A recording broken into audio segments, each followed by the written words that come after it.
Una de las preguntas más puestas entre creyentes y también entre personas que no son creyentes es la pregunta sobre por qué Dios permite las tragedias en este mundo, por qué Dios permite que, por ejemplo, niños sufren las calamidades de una guerra, de una hambruna, de padres que los maltratan o la pérdida de padres. ¿Por qué, en resumidas cuentas, existe tanto mal en el mundo?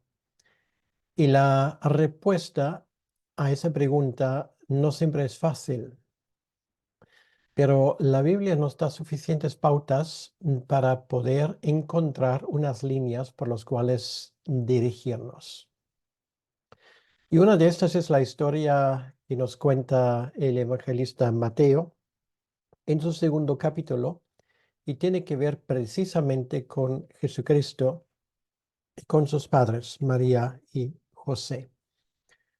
Y nos da una respuesta a esa pregunta realmente de una forma un tanto sorprendente, pero que nos ayuda a entender lo que hay detrás de todo esto. Esa historia que en un momento vamos a leer nos enseña y nos ayuda a entender una cosa. Para Dios no existen desvíos, para Dios no existe el imprevisto y para Dios no existe la retirada ante el avance del mal porque se ve impotente ante las amenazas. Dios lo controla todo. Y esto ocurre en esa historia que podríamos poner como título de Belén por Egipto a Nazaret, que si lo miras en el mapa, pues obviamente incluye un desvío, incluye calamidades, incluye cosas mucho peores de lo cuales hablamos en un momento. Nos damos cuenta que prácticamente desde su nacimiento nuestro Señor Jesucristo no tendría ni casa propia, ni patria, ni muchos amigos. Y uno de los pocos que al final le quedaron precisamente le iba a traicionar. Hemos visto en las últimas dos veces, meditando en estos hechos que nos cuenta el evangelista Mateo, que Jesucristo es el Mesías. En él se cumplen las profecías. De esto Mateo no deja ningún lugar a dudas. Y esa historia de Mateo, la historia de la Navidad, podríamos decir, se divide en tres partes y cada parte termina con una profecía. Y la otra cosa que nos llama la atención es que en cualquier momento los acontecimientos no obedecen a un fato ciego, a un destino irrelevante, sino a un orden divino que tiene un propósito. Vemos cómo Dios actúa y cómo Él dirige a los protagonistas a través de sus ángeles. Y esto ya de antemano nos deja solamente una conclusión, y esta es sencilla. Dios está en control de todas las cosas y en todo momento. Y ahora pues vamos a leer el texto que corresponde a Mateo capítulo 2, los versículos 13 al 23. Mateo capítulo 2, los versículos 13 al 23. Dice así la palabra de Dios. Después que partieron ellos, es decir, los sabios que llegaron de Oriente, he aquí un ángel del Señor apareció en sueños a José y dijo, levántate y toma al niño y a su madre y huye a Egipto y permanece allá hasta que yo te diga, porque acontecerá que Herodes buscará al niño para matarlo. Y él, despertando, tomó de noche al niño y a su madre y se fue a Egipto. Y estuvo allá hasta la muerte de Herodes, para que se cumpliese lo que dijo el Señor por medio del profeta, cuando dijo, de Egipto llamé a mi hijo. Herodes entonces, cuando se vio burlado por los magos, se enojó mucho y mandó matar a todos los niños menores de 2 años que había en Belén y en todos sus alrededores, conforme al tiempo que había inquirido de los magos. Entonces se cumplió lo que fue dicho por el profeta Jeremías cuando dijo: voz fue oída en Ramá, grande lamentación, lloro, gemido. Raquel que llora a sus hijos y no quiso ser consolada porque perecieron. Pero después de muerto Herodes, he aquí un ángel del Señor apareció en sueños a José en Egipto, diciendo: levántate, toma al niño y a su madre y vete a tierra de Israel, porque han muerto los que procuraban la muerte del niño. Entonces él se levantó y tomó el niño y a su madre y vino a tierra de Israel. Pero oyendo que Arquelao reinaba en Judea en lugar de Herodes, su padre, tuvo temor de ir allá. Pero avisado por revelación en sueños, se fue a la región de Galilea. Y vino y habitó en la ciudad que se llama Nazaret, para que se cumpliese lo que fue dicho por el profeta, que habría de ser llamado Nazareno.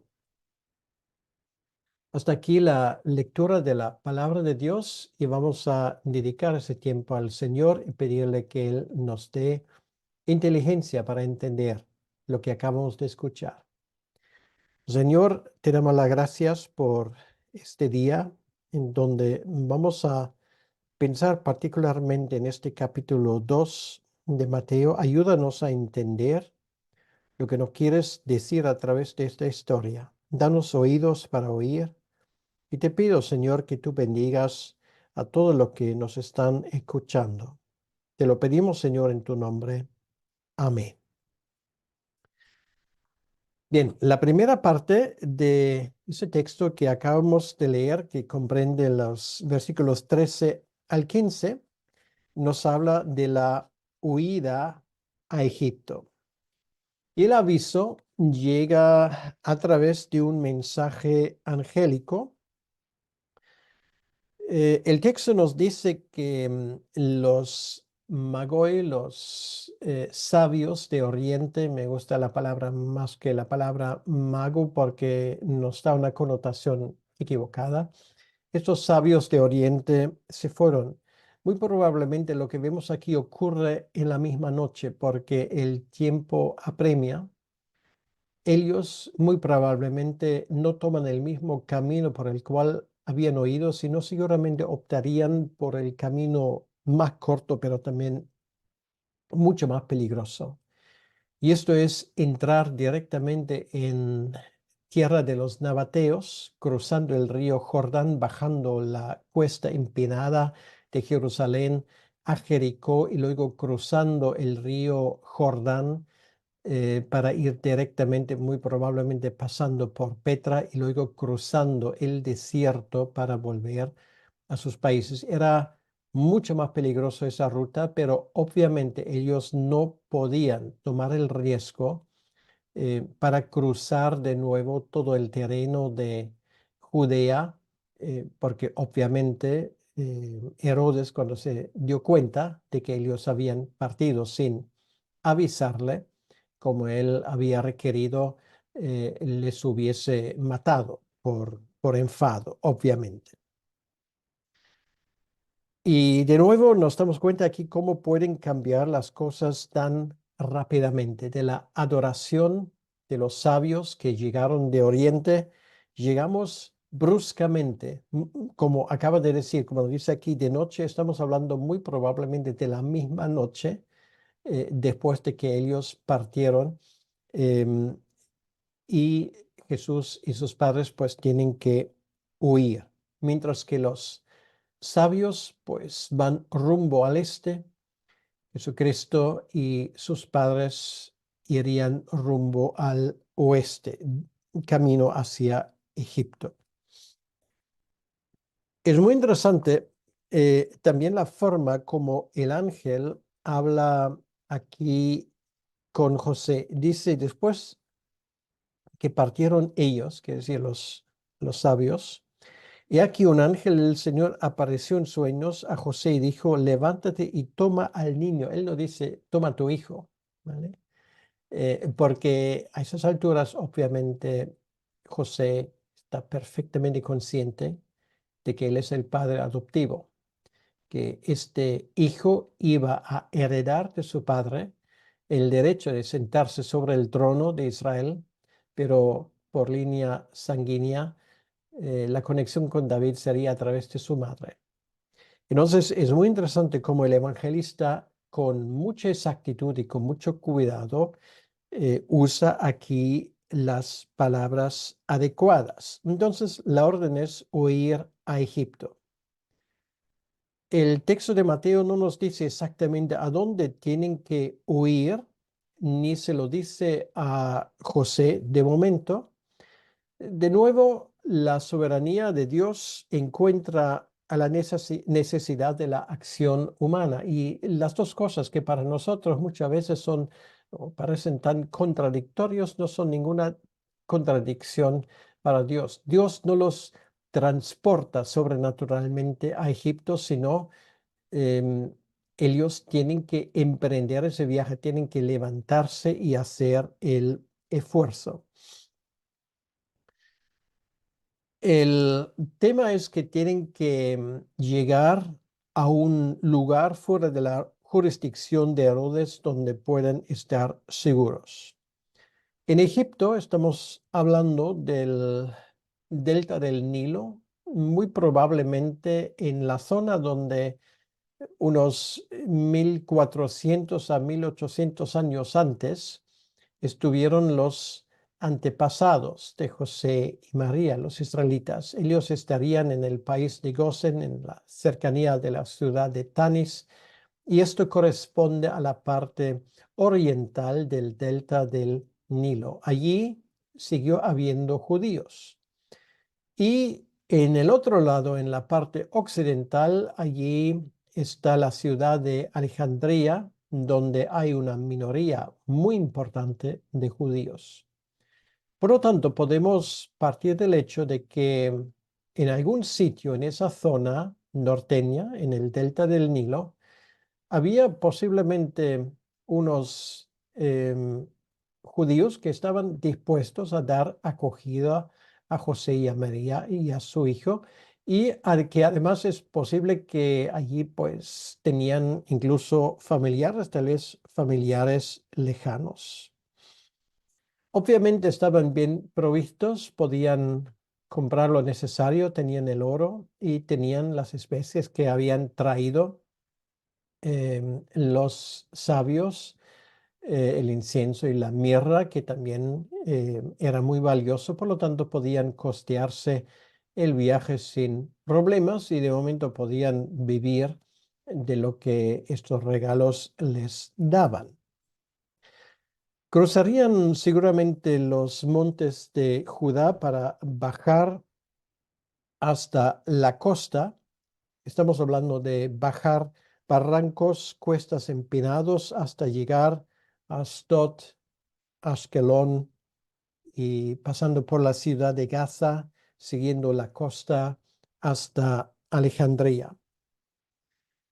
No sabemos cuántos días estarían en camino, pero este viaje puede haberles tomado fácilmente un mes, porque obviamente con un niño pequeño no estarían en condiciones de hacer muchos kilómetros al día. Y solamente esa escena resalta un aspecto importante de la vida de nuestro Señor. Desde su más tierna infancia, estamos hablando de un rey que es rechazado por los hombres. Y esto ya empieza en su niñez. Y si Creemos que a José y María no les hubiese cruzado por la mente la pregunta ¿y por qué Dios no destruye nuestros enemigos? Nos equivocamos. Estoy seguro que ellos se plantearon la pregunta ¿y por qué? ¿Por qué permite Dios esto? Si este hijo que Él nos ha dado realmente es el Mesías prometido, si es el rey que iba a salvar a Israel, ¿y por qué tenemos que pasar por todo ese tipo de calamidades?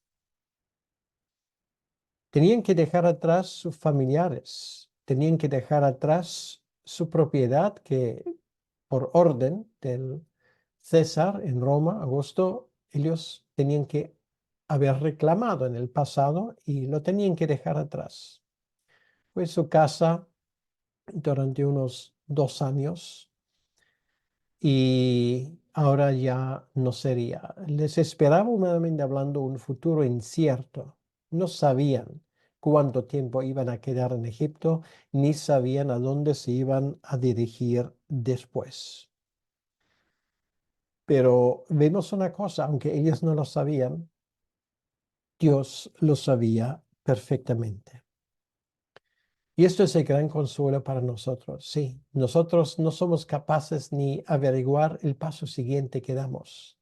Este mundo muchas veces para nosotros es un mundo en tinieblas, un mundo incierto, un mundo lleno de factores que al final somos incapaces de ponerlo en una ecuación que nos ayude. Muchas veces tenemos que simplemente encomendarnos a las manos de Dios y decir, aunque yo no sepa dar ni el siguiente paso, Señor, sabemos que tú andas con nosotros y tú estás acompañándonos en cada momento. Esto es el gran consuelo. Y esto quiere decir que Dios no siempre quitará los obstáculos de tu vida, ni tampoco de la mía. A veces nos hace andar y andar con rodeos. Además, no la distancia más corta entre los puntos, sino parece que vamos a dar muchas vueltas. Y esto significa esfuerzo, significa sufrimiento y significa lágrimas. Pero por encima siempre tendremos el rostro de un Dios que no permite que demos ni un paso sin su perfecto control y además un Dios que nos mira con amor. En el versículo 14 nos damos cuenta que José, lo que le caracteriza, lo poco sabemos, lo que sabemos de él es que es un hombre obediente. Sabemos muy poco realmente de José, pero sabemos una cosa, era un hombre temeroso de Dios y que nunca cuestiona lo que Dios pide de él. No leemos ni una pregunta suya, no leemos ni una palabra de duda. Dios manda y José obedece. Realmente un gran ejemplo, no solamente para los hombres que somos responsables de nuestras familias, sino también para todo el mundo. Esta confianza que le caracteriza para siempre será un ánimo para nosotros. No habla ni una sola vez en toda la escritura, no leemos ni una sola palabra de José. Lo que sí leemos es que él obedeció y obedeció a cada palabra que Dios le dijo. Obviamente es un hombre de pocas palabras y lo que importa, y esto es otra lección que sacamos de lo que estamos leyendo, lo que importa no son en primer lugar las palabras, sino son las acciones. No lo que prometemos, sino lo que hacemos. Ahora, esa estancia en Egipto que empieza en el versículo 15 es el cumplimiento de una profecía. ¿Por qué Egipto? Bueno, acaba de decir que había muchos judíos allí, sobre todo en la parte del delta del Nilo, y ellos en esa zona estarían a salvo hasta que finalmente, como también dice el texto, el rey Herodes pasó a mejor vida. Bueno, es un dicho porque realmente la vida que él tenía después era mucho peor, sin lugar a duda. Dios habló de esto a través del profeta Oseas. Es una cita del capítulo 11 de ese profeta. Y Mateo lo dice claramente, dice aquí, lo que dijo el Señor por medio del profeta, no menciona específicamente Oseas, pero es una clara cita de él cuando dijo, de Egipto llamé a mi hijo. Ahora, es muy interesante que en el contexto, si leemos el capítulo 11 del profeta Oseas, nos damos cuenta que esa profecía se refiere originalmente en el contexto a Israel. Pero de nuevo aprendemos una cosa que es muy importante y por eso si leemos y estudiamos la Biblia, realmente meditamos y reflexionamos en lo que leemos, las conclusiones que sacamos a veces son sorprendentes. Y aquí aprendemos una lección importante sobre la historia, sobre todo sobre la historia sagrada. La historia de Israel proféticamente habla del Mesías. Esto es lo que estamos diciendo cuando hablamos de la correspondencia entre tipo, quiere decir ejemplo, y antitipo, quiere decir cumplimiento. Y la historia del pueblo de Israel en ciertas épocas y en ciertos momentos es una analogía profética de la vida de nuestro Señor Jesucristo. Cuando se dice, y es una cita muy común, que la historia no se repite, es falso. La historia sí, tal vez no se repite exactamente, pero la historia rima. Y aquí tenemos exactamente esto. La historia se repite o la historia rima porque es Dios quien es precisamente el Señor de la historia. Esto es interesante. Después de los acontecimientos de este mundo, no hay un destino ciego, no son casualidades, no son cosas inciertas en un sentido absoluto, sino detrás de la historia vemos la mano poderosa de nuestro Dios y el creyente puede descansar en este conocimiento. Sí, nuestros políticos son nada más que títeres sobre la escena que tienen que obedecer los designios de Dios. Y esto da igual si ellos son conscientes de ellos o no. El que tiene la última palabra, el que dice lo que va a pasar, es nuestro Dios. Y esto da al creyente también una gran confianza. Nosotros no somos personas que se dejan asustar, no somos personas que vivimos en un modo de pánico continuo, no somos personas que cada vez que se dice, bueno, ahora viene la catástrofe tal, nos dejamos amedrentar, sino nosotros vemos el futuro con confianza porque sabemos que el futuro de este mundo, de la humanidad, está en manos de Dios y en esto descansamos nosotros, en lo grande y en lo pequeño. Y aquí la historia mundial, en esa historia que estamos considerando, se une con la historia personal de una familia que huye. Pero Dios allí, de forma invisible, pero siempre presente, desde el cielo, lo controla todo perfectamente. En dos ocasiones es Egipto un instrumento fundamental en los planes de Dios. La primera vez, como todos sabemos, recoge a Jacobo y a su familia.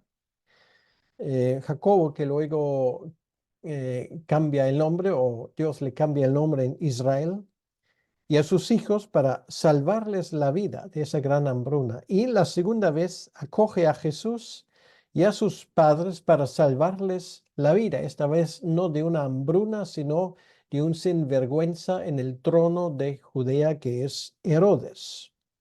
Y en ambas ocasiones les saca de nuevo de Egipto en cumplimiento de sus palabras. Y esto es una analogía perfecta que Mateo, el evangelista, resalta aquí para sus lectores.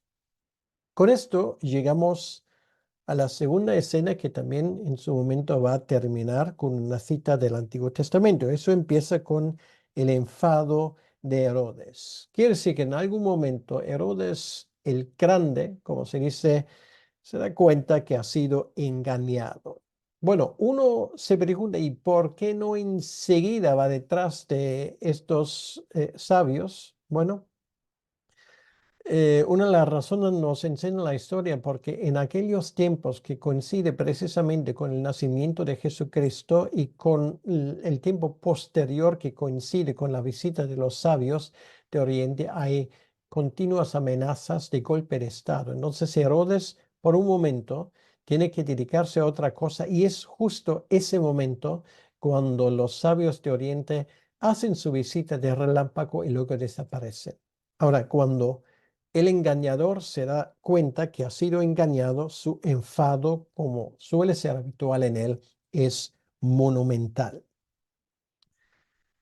El darse cuenta que él no es Dios y que él no rige los destinos ni siquiera de sus propios súbditos, le pone realmente a enfadarse muchísimo. Y son los niños en Belén que tienen que pagar por sus ansias de poder. Bueno, Belén es una pequeña aldehuela y por lo tanto el número de niños hasta 2 años que luego sufren las consecuencias de su rabia, muy probablemente no serán más que media docena o una docena, pero aún así es una catástrofe terrible. Herodes, como él, quiere decir, personajes con poder, hay también muchos hoy en día, en la política, pero también fuera de la política. De nuevo, el consuelo para el creyente es saber que ellos correrán todos sin excepción la misma suerte. Los Herodes de nuestros tiempos tienen muchos apellidos, pero les une todo uno. Se creen que son Dios en su manera de actuar, en su manera de pensar que todo tiene que obedecer a sus ideas y a sus reglas y finalmente se van a dar con las narices en la muralla de hormigón de Dios. Es el momento de que todas las cuentas tienen que ser presentadas. Y esos Herodes, antiguos y modernos, finalmente tendrán que darse cuenta que en este mundo ellos realmente no mandan absolutamente nada. Y el que siempre sale ganador es Jesús de Nazaret y aquellos que le siguen. Esto afecta a Belén, posiblemente algunos de los pueblos de los alrededores. Era una catástrofe, la matanza de los niños. Sin embargo, la infamia en esa matanza resuena hasta el día de hoy. No podemos hablar de esa historia sin hablar de una matanza mucho más grande, que es la matanza de los niños en un procedimiento criminal que se llama aborto. Y solamente viendo esas cifras, la matanza de los niños de Belén nos parece simplemente un pequeño episodio sin importancia. Solamente cuando hablamos de un país como España nos damos cuenta que año tras año, también en ese año que está a punto de terminar, más de 100.000 niños fueron criminalmente asesinados antes ni siquiera de ver la luz de este mundo. Herodes queda pequeño ante el salvajismo de esta matanza autorizada por gobiernos sin piedad, criminales y realmente, y tristemente hay que decirlo, con el tácito apoyo también de personas que se llaman creyentes. Esto es la cruda realidad al inicio de este año, como ha sido en los últimos años, y nosotros pagaremos las consecuencias de esta infamia. No es casualidad que aquellas, sobre todo mujeres, que defienden con uña y garras el derecho sobre su propio cuerpo, como ellos lo dicen, eh, a la hora de la verdad no les tiembla la mano de irrumpir en cultos y en misas para clamar a sus ideas como ha sucedido en el pasado y también en estos días una vez nuevamente. Los Herodes modernos en nuestro mundo, y estoy aquí hablando de Europa, en esta Europa que se cree tan civilizada, son capaces no de matar a media docena, una docena de niños. Estamos hablando de millones y de millones en este continente y en solo un año. Volvemos a la historia. Es la reacción, esa reacción de rabia típica de un hombre que no conoce a Dios. Se enfada en el último instante con Dios, como todos estos abortistas se enfadan en el último instante con Dios. Esto es su problema real. 2 años, dice aquí en el texto, es el tiempo que aproximadamente había pasado desde el nacimiento de Jesucristo. Ellos murieron por Cristo que nunca conocieron, pero estoy seguro que ahora ocupan un lugar preferente en el cielo. Fueron los primeros mártires. Realmente en ese sentido, el primer mártir de la iglesia no fue Esteban, sino fueron aquellos niños inocentes de Belén, los primeros que murieron en lugar de Cristo.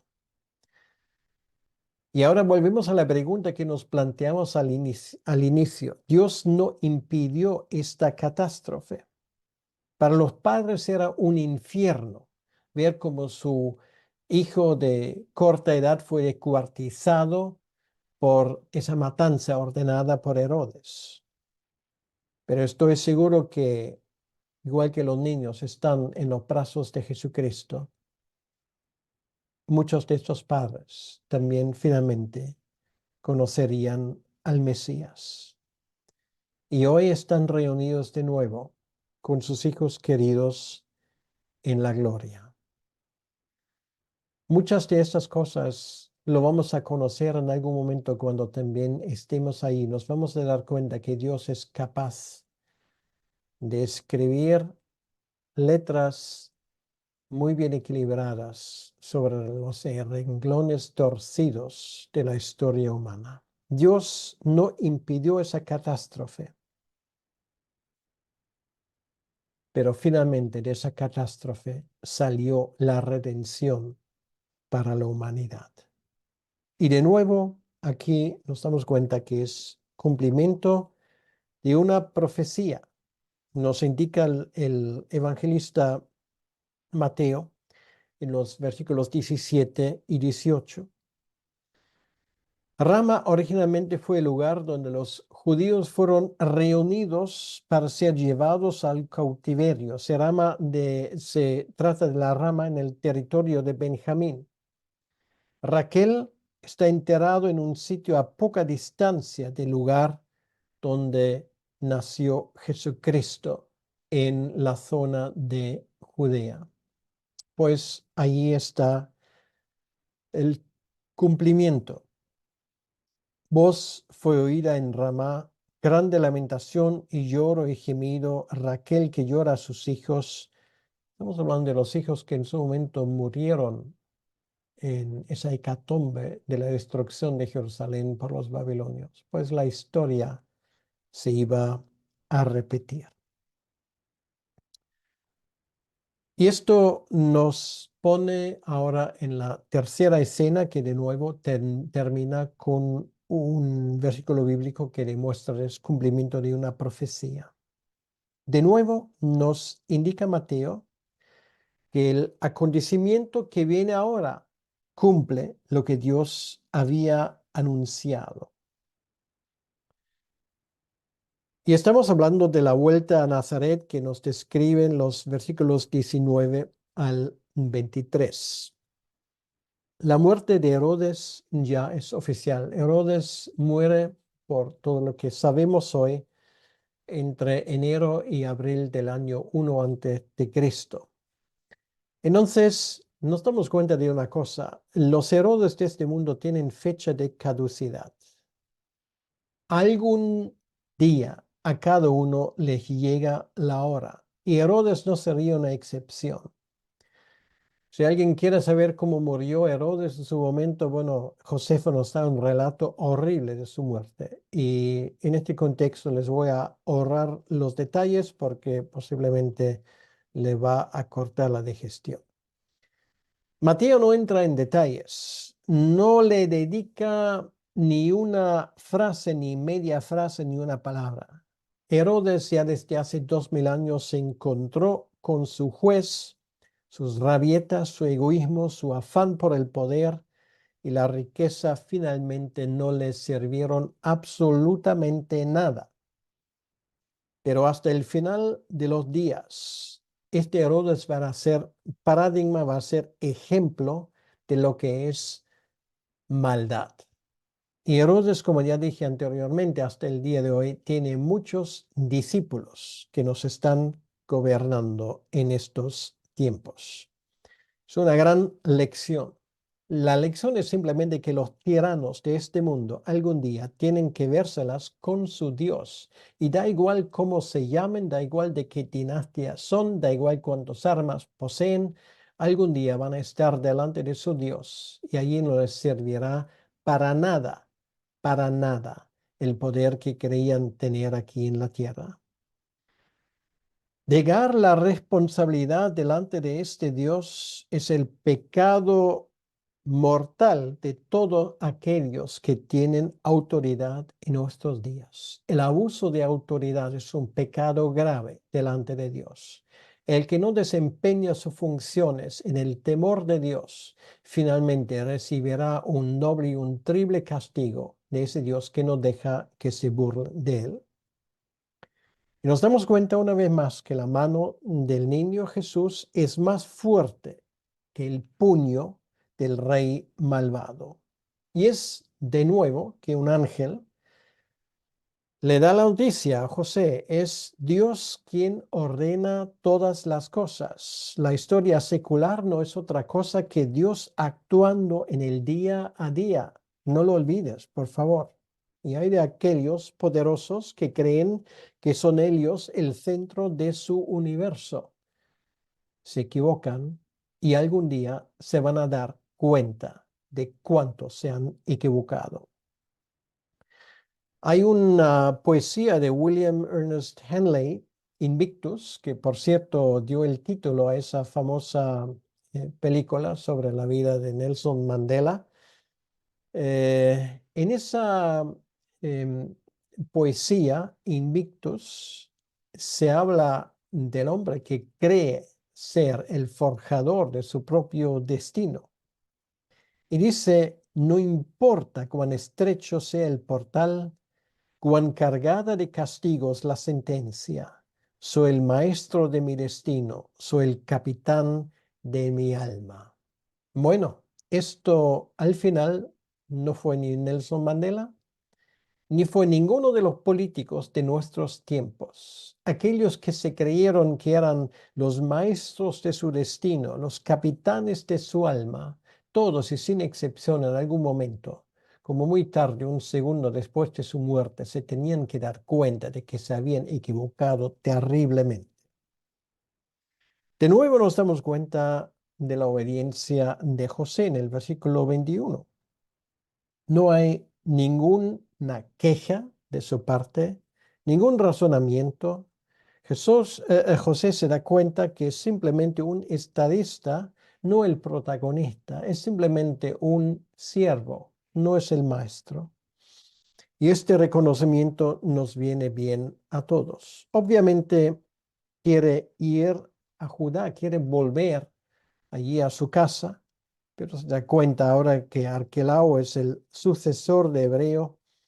Arquelao, otro Herodes, solamente con la diferencia que ni siquiera podía mantener el orden. Durante muy poco tiempo, él gobernaría y finalmente su cetro se le quitaría. Y esto en cumplimiento de lo que leemos en el capítulo 49, versículo 10 em, de Génesis, donde dice, el cetro será quitado de Judá hasta que venga no será quitado de Judá hasta que venga Shiloh, el dueño, el Mesías. Ahora había llegado el Mesías y el cetro definitivamente se quita de Judá. Después de Arquelao, los romanos ponen allí un gobernador romano, pero el trono de Judea quedaría vacía hasta el día de hoy y hasta que el Mesías vuelva a ocuparlo. Pero no es el cumplimiento a la que se refiere Mateo aquí, el cumplimiento es otro. Dice aquí en el versículo 22 que lo primero es que de nuevo el GPS divino dirige a José y a su familia hacia el norte, de la zona de donde llegaron, de Nazaret, Nazrat en hebreo. Es impresionante cómo Dios cuida de los detalles. José oye de que Arquelao nada más pisar suelo de Israel iba a ser rey y parece que José sabía algo de esta dinastía. Habrá leído su periódico y no le parece buena idea volver a Belén. De nuevo, Dios le da la dirección. Galilea pertenece a otro rey, otra jurisdicción, una zona más tranquila, lejos del poder en Jerusalén. Están por debajo del horizonte del radar. Y ahora viene una cosa curiosa. Muchos se han preguntado, bueno, ¿y esa profecía que dice aquí, de qué estamos hablando? Bueno, obviamente es una referencia a Isaías 11:1. El nombre de la ciudad de Nazaret es Nazrat y viene de la palabra Netzer. Y Netzer en hebreo es el vástago, el retoño, es la rama, es la ciudad de los retoños. Y es curioso que Isaías habla precisamente del retoño que saldría. Si hay una ciudad que tenía puesto esto en su nombre, es que es la ciudad de Nazrat.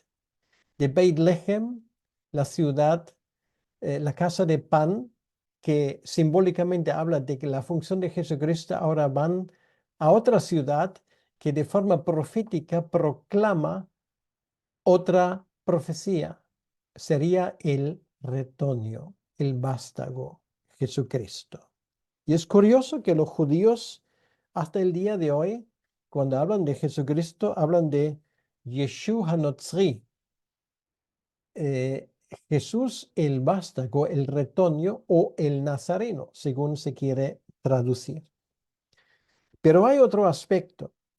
Los de Nazaret eran gente que no tenían buena prensa. Se hizo un chiste sobre ellos. Eran los paletos de toda la comarca, como en España los de Lepe. Es la razón por que Felipe se acerca a Natanael en Juan 1, 43 a 46 y finalmente pregunta, bueno, ¿puede venir algo bueno de Nazaret? Esa gente que parece que no se entera de nada. De estos versículos queda algo claro. Aunque la ciudad proféticamente habla de su ministerio, Jesucristo sería despreciado desde el inicio. Nace en la ciudad más pequeña de Judá y luego crece en la ciudad más despreciada de Israel.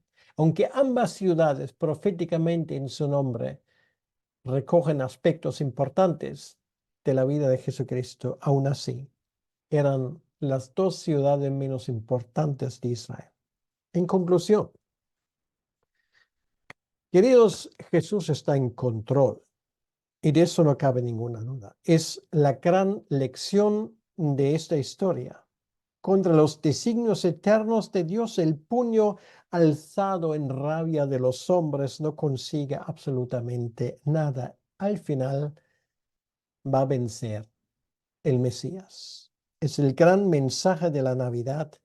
Levántate porque ha venido tu rey. Y ese rey le vamos a adorar y vamos a dirigirnos a Él en oración. Señor Jesucristo, te damos las gracias que tú has venido. Has puesto en ridículo a todos los poderosos de ese mundo que no te reconocen y sigues reinando tranquilamente. En el trasfondo tú ejerces tu poder y aquellos que te conocen saben que tú estás allí. No, no estamos en manos de un destino ciego, estamos en tus manos. Y Señor, te pido que tú bendigas a todos y cada uno de los que nos escuchan en estos momentos y que no haya nadie de los que escuchen este mensaje que quede sin aceptarte a ti como su Señor y Salvador para su propia salvación. Te lo pedimos, Señor, en tu nombre. Amén. Que Dios te bendiga.